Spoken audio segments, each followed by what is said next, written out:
ঘাট পর্যন্ত গিয়েছি, সারা রাত সেখানে অপেক্ষামান ছিলাম। আমার ভাইয়ের লাশটি আমি খুঁজে পাইনি। যখন আমি ফিরে এসেছি, ফিরে আসার পরকালে পরের আমার ভাইয়ের লাশটি পাওয়া যায় চিলমারি নৌবন্দরের BIWTA রংরক্ষিত জাহাজের পল্টুনের সেই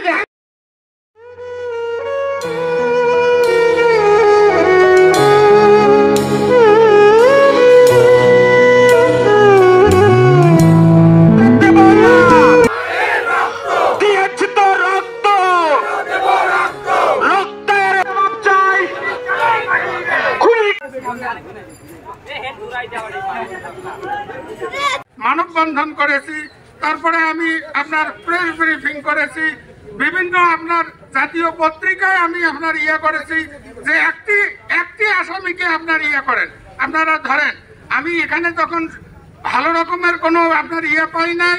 এখানকার কেসেরাইও আমাকে বলছেন যে বলে চাচা আমার একটা বাইসাইকেলও নাই, যে কারণে কেসটা আপনি যেখানে গেলে সুবিচার পাবেন আপনি সেখানে যান।